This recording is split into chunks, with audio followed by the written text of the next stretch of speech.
Okay, so what do I have here? I have thyme, rosemary, parsley. Half of this parsley is hydroponic and half of it's grown in soil. All these herbs, apart from that, are grown in soil. I've left this, this is mint, but I've left this mint a little bit long. So the idea here is, I'm going to dry these herbs, I should say that firstly. And some of these are a bit dilapidated. I'll pick all the good leaves off. And I'm just asking how you guys dry your herbs. Because in the winter time, I want to have herbs to cook with and to flavour things with. And this is probably plenty. You know, while it's nice and fresh, it's beautiful. But when it's not growing in the summer, when it's not growing in the winter, we need flavour for our food, whatever you're going to use it for. So, the idea when you cut them from your pots or from the garden is cut them from around the outside and get all the leaves away from the soil, and they'll grow from the centre, and you'll have less disease, you'll have less pests, you'll have a better crop.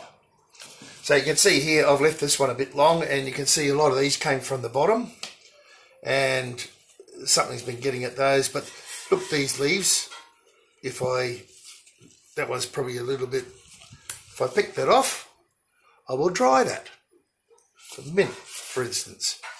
So that's what I'm going to do, just take all these beautiful tops off. But that's a job I'll do off camera. And these here, there's nothing wrong with them. I've cut off most of the stem, it doesn't matter. I want the flavour. But of course, once it's dried, all these leaves will flake off the stem. Same with the rosemary. It's just starting to flower, which is gorgeous. Oh God, they smell gorgeous. But I'll cut these up smaller. I've just got a pair of secateurs here. Let's cut them up smaller. And look, the easiest way, it takes time. That's not a pun, by the way, is to do it in a paper bag. Don't ask me where I got these from. What fits in there, guys? Anyway, so look, for the parsley, for instance, because that's going to go straight into a paper bag. And of course, you know that the paper bag has drying properties. You don't need to have a dehydrator to do this sort of thing. And I'll tell you what, in 3 weeks, that parsley's going to be ready to pick off and put in a jar. Same with everything here. Now, this is pretty much small enough, and this will just flake off as well. You know, I mean, you could keep the stems if you wanted to. Obviously, if you're cooking something like a stew or something, you put the whole thing in. Just pick the stems out later. Make a, what do they call it? A garnet bouquet or whatever they call it. I'm not very much up on French.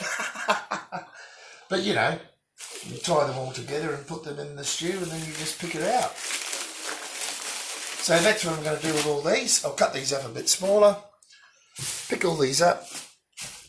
Easiest way, cheapest way, in my opinion, the old ways,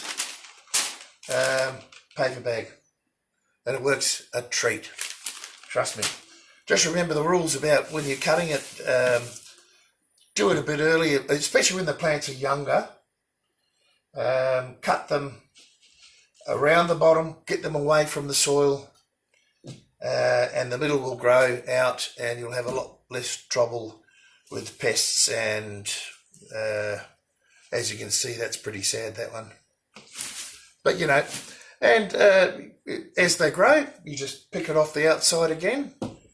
and you can,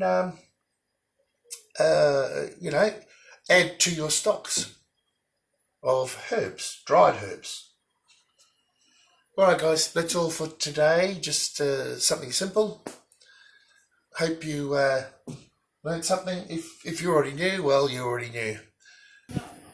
Alright, I forgot a couple of things here, and the first thing is, do not throw these in the compost. Unless you've got 10 acres and you plant these a kilometre away from your house or from your garden. They will grow, they will grow, they will grow. Well, that's mint for you. Spearmint, mint, those sorts of things. Alright, so that's the other tip. And my darling Lisa said to me, well, look, you've got all those potatoes there. People are going to think that you're growing potatoes, but you're actually buying them at Coles and saying that you're growing them. Not true. I brought these for seeds. And, and she's right. She's right. Look, on the packet here, I don't know if I can show you.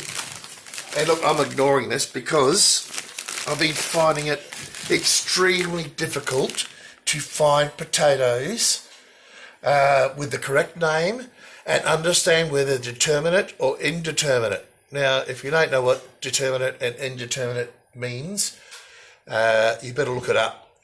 I did put a chart on my Telegram channel about potatoes and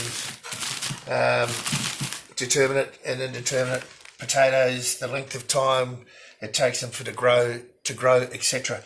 But I did find these at Coles. They're Royal Blues. Now, if they're labelled properly, this is what I'm going to grow next year. They haven't chitted yet, but they are indeterminate, which means I can put them in, make a space, put them in a box, because I'm short of room, and build a box with high, like, corners. Anyway, when I get round to it and do it, I'll make a video. And, you know, about that much soil in the bottom, and plant them about wrist deep. That's the general rule. And as they grow, fill them in. Keep filling them in as they keep growing up. And the tubers, or the potatoes, will grow up the stem. And theoretically, they'll grow for those 90 to 120 days until they finish producing. As long as they've got enough fertiliser and enough room and enough water. Okay, that's a whole nother video. But anyway, I found these. They are from Coles. Yes, they are. But they're going to be seeds. I've got to put them into an aerated bag, get them out of this plastic. I only got them today. And if you look here, not for planting. I hope you can see that. But anyway, I call bullshit. Bullshit. Because the last lot of seeds cost me nearly $90 for 5 kilos. And I think I did make a mistake though. I mentioned it in one of my videos. I've got so much rain that a lot of them rotted.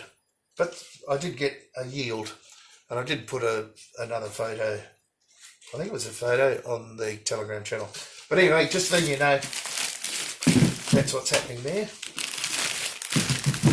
with these Royal Blue, and it is on my Telegram channel.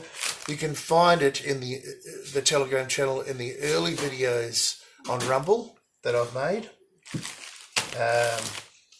Maybe I'll make a... Oh, look. Anyway, besides the point. The whole point is that these are indeterminate. They are listed as an heirloom. And they also, non-GMO. Well, of course, heirloom is not is non-GMO. Anyway, just thought I'd explain that because my darling niece said, "Oh, they're gonna think that you're showing them potatoes that you've grown, but now there's all these potatoes with coals on them."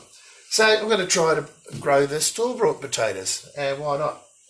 By the way, as far as potatoes are concerned, I just planted not these ones, but they're called not Royal Blue, but a Royale. A red Royale, which Royale, which was sprouting in the bottom of my edible potato containers inside. So they're sprouting, so I planted them. I believe I got a second crop because they're only 90 days to 120 days max.